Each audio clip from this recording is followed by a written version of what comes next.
आज आपकी सारी समस्या का समाधान मिलने वाला है। आज आप जो सोच रहे हैं वो अब पूरा होने वाला है। अब दुनिया आपके हिसाब से चलेगा। आज आप अचंभित हो जाएंगे। आपके साथ चमत्कार होना तय है। परमपिता परमेश्वर का ये संदेश आपका जीवन बदल के रख देगा। इस संदेश को लास्ट तक सुनना। परमपिता परमेश्वर का ये संदेश आपको कहता है कि कई बार भगवान खुद ही हमारे रिश्ते तोड़ देते हैं ताकि कोई हमारी जिंदगी खराब न हो। दुनिया में सबसे खुश वो लोग हैं जिन्हें ये समझ आ गया है कि दूसरों से कोई उम्मीद करना बेकार है। जिंदगी में थोड़ा दुख भी जरूरी है। अगर आपको हमेशा खुशी मिलेगी तो आप जिंदगी में कभी आगे नहीं बढ़ पाएंगे। ये इंसानों की गलत सोच है कि अकेला व्यक्ति क्या कर सकता है। परंतु देखो, सूर्य कहाँ है जो अकेले ही सारे जगत को प्रकाशित करता है। भाग्यशाली नहीं है। कुछ अच्छा पाना भाग्यशाली था। उसने अपने रेल किराए के लिए कुछ अच्छे पैसे कमा लिए थे। गीता में लिखा है कि जब इंसान की जरूरतें बदलती हैं तो काम करने का तरीका भी बदल जाता है। मुनाफा सबसे गिरी हुई चीज है। लोग इसे उठाते रहते हैं। जो खाता है वही बार बार शिकायत करता है और जो 1000 बार कोशिश करता है वह जीतता है। जिस इंसान से हम बहुत प्यार करते हैं वही इंसान हमारा सबसे ज्यादा फायदा उठाता है, क्योंकि वही इंसान जानता है कि हमारी कमजोरी क्या है। भनोट इतने समझदार हैं कि किसी को माफ कर देते हैं, लेकिन इतने मूर्ख भी मत बनिए कि जिसने आपको धोखा दिया उस पर दोबारा भरोसा करने। आशा मत खोना। कल का दिन आज से बेहतर है। जिंदगी इस स्तर पर पहुंच गई है कि लोगों को आपको खोने का अफसोस होता है। क्या आपने जीवन में कभी अपनी तुलना किसी से की है? आप जैसे लोग सर्वश्रेष्ठ हैं, क्योंकि स्टोव की प्रत्येक रचना सर्वश्रेष्ठ है और आप अपनी तुलना किसी से नहीं करते हैं। सिक्किम को समझना ईश्वर की रचना का अपमान है। मनुष्य का मन ही उसका सबसे बड़ा शत्रु और सबसे बड़ा मित्र है। अगर कोई आपसे जीतता है तो वह आपका दुश्मन बन जाता है, और अगर आप अपने दिमाग से जीतते हैं तो वह आपका सच्चा दोस्त बन जाता है। आपकी उपेक्षा तो बुरा मत मानना, क्योंकि लोग अक्सर अपनी हैसियत के हिसाब से चीजों को नजरअंदाज कर देते हैं। उन लोगों का अनुसरण कभी न करें जिन्हें राहत की परवाह नहीं है। श्री कृष्ण कहते हैं कि हर इंसान से गलतियां होती हैं, लेकिन इंसान ही गलतियां सुधारता है। दिल साफ है और रिश्तों को खोना नहीं चाहता। ये जीवन की सबसे बड़ी बात थी, लेकिन किसी से की गई उम्मीदें टूट जाती हैं। कभी कभी इंसान न तो टूटता है और न ही बिखरता है। कभी इंसान अपनों से हार जाता है, कभी किस्मत से तो कभी अपनों से। हर जिंदगी में खुद को समय दे, क्योंकि पहली जरूरत खुद बनने की है। याद रखें कि यदि आप आवश्यकता से अधिक अच्छा भी करेंगे तो बार बार आपका उपयोग आवश्यकता से अधिक ही किया जाएगा, चाहे कितना भी किया जाए। धोनी भी और वो भी। इसे मत तोड़ो, क्योंकि गंदा पानी प्यास बुझाने में तो काम नहीं आता, लेकिन आग बुझाने में जरूर काम आता है। जब भी दुनिया तुम्हें मुसीबत में डालती है तो भगवान हजारों रास्ते निकाल लेते हैं। वह खुद विश्वास तोड़ने वाला है, न कि विश्वास करने वाला। वह एक छोटे से स्वार्थ के लिए एक अच्छे इंसान को खो देता है। अच्छा करते रहो। पानी की तरह चीजें अपने आप कूड़े की तरह बह जाएंगी। जब कोई नहीं समझेगा तो उसे समझाने की क्या जरूरत है। जब कोई फर्क नहीं पड़ता तो समझाने की जरूरत पड़ती है। यह क्या है? किसी जरूरतमंद की दिल खोलकर मदद करने की कोशिश करें। अगर दिल को सुकून न मिले तो जो जाना चाहता है उससे कहें, जाने दो। यदि वह आज विरोध भी करेगा तो कल उसे भगा दिया जाएगा। पहली चीज जो किसी इंसान को इंसान से अलग कर सकती है वो है जीभ, और दूसरी चीज है पैसा। जो लोग अपनी जिंदगी खुद देखना पसंद करते हैं उनके रास्ते छोटे हो जाते हैं, और जिन्हें अपने सपने पूरे करना पसंद होता है आदत के कारण उनके दिन छोटे हो जाते हैं। यदि सब संकट में है तुलसी, इसलिए हर व्यक्ति में कोई न कोई प्रतिभा अवश्य होती है। लोग अक्सर इसे किसी और तरीके से बर्बाद करते रहेंगे। यह मत भूलो कि लोग आपकी मदद नहीं कर सकते और इतने सस्ते मत बनो कि लोग आपका मजाक उड़ाते रहें। मौन कभी भी ध्वनिहीन नहीं होता। कुछ लोग ऐसे भी हैं जो आज भी आपसे छीन लेते हैं। आजकल लोग आपकी एक गलती की वजह से आपके सारे अच्छे काम भूल जाते हैं।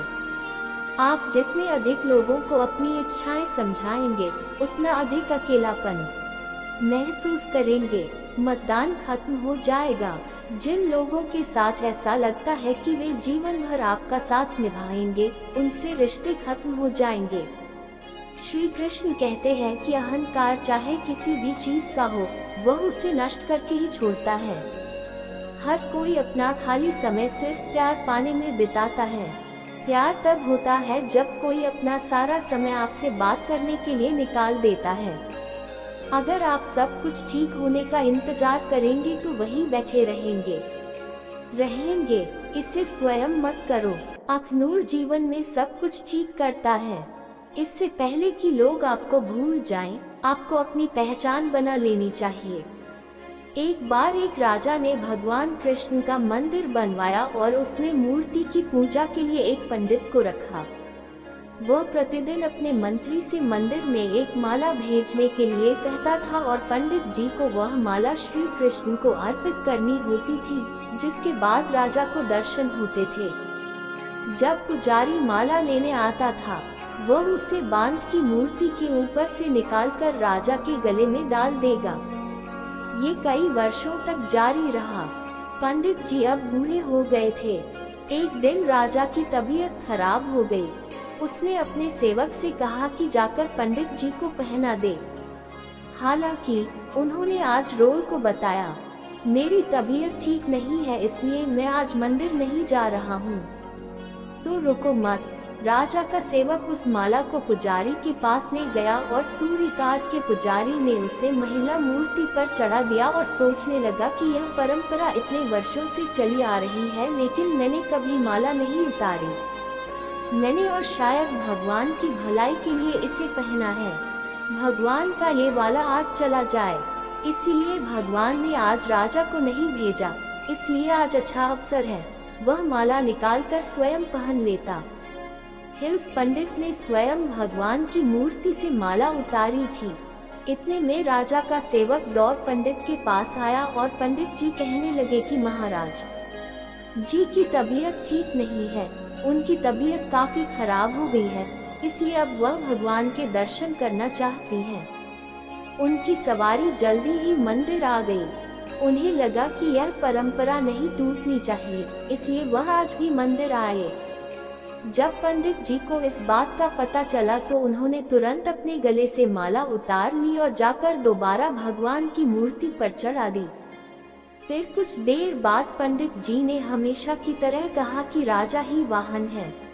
भगवान का हत्था निकालकर राजा को दे दिया। जब उसने यह माला देखी तो उसे माला में एक सफेद बाल दिखाई दिया।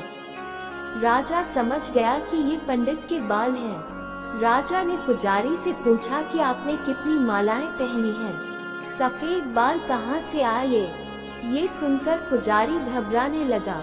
अगर मैं आपको सच बताऊं, अतः राजा मुझे दंड देगा। पुजारी ने कहा कि बाल अलग तरह के हैं। ये सुनकर राजा को बहुत क्रोध आया। उन्होंने कहा, आप झूठ बोल रहे हैं। भगवान के बाल सफेद होने लगे। राजा ने कहा, कला सजावट के समय मैं पुनः जांच करूंगा कि इसके बाल सफेद ही रहेंगे। यदि बाल काले सफेद हो गए तो बाहर नहीं आए, इसलिए कल तुम्हें मृत्यु दंड दिया जाएगा क्योंकि तुमने मुझसे झूठ बोला है। इतना कहकर राजा वहां से चला गया। पुजारी भगवान के चरणों में गिर गया और रोने लगा, हे प्रभु मुझे माफ कर दो, मैं लोगों के बीच आया था, मुझे लगा कि मुझे यह माला पहननी चाहिए, अन्यथा कल तुम्हें मुझे बचाना ही होगा, राजा मुझे मार डालेगा। पुजारी भगवान के चरणों में गिर गया और पूरी रात रोते हुए गुहार लगाने लगा कि भगवान उसे बचा लो। प्रातःकाल राजा मंदिर पहुंचा। राजा ने भगवान की मूर्ति से मुकुट निकालकर उनके बाल देखे।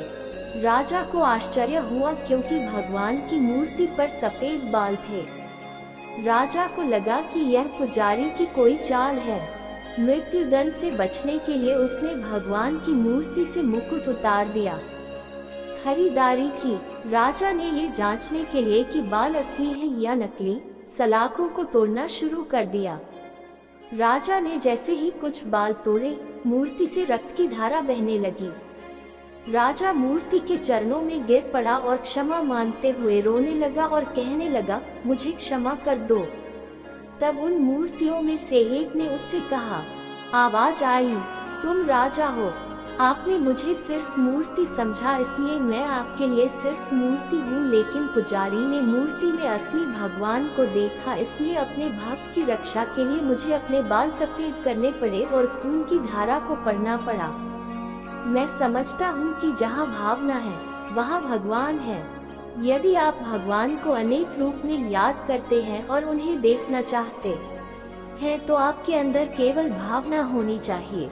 ये छोटी सी कहानी हमें सिखाती है कि ईश्वर का आशीर्वाद हर चीज में सुधार लाता है। अगर आप सच्चे मन से भगवान को याद करेंगे तो भगवान आपकी मदद करेंगे, मदद के लिए जरूर आएंगे।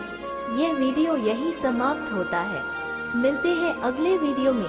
अपना ख्याल रखें और अगर आप चैनल पर नए हैं तो कृपया लाइक, शेयर और सब्सक्राइब जरूर करें। धन्यवाद।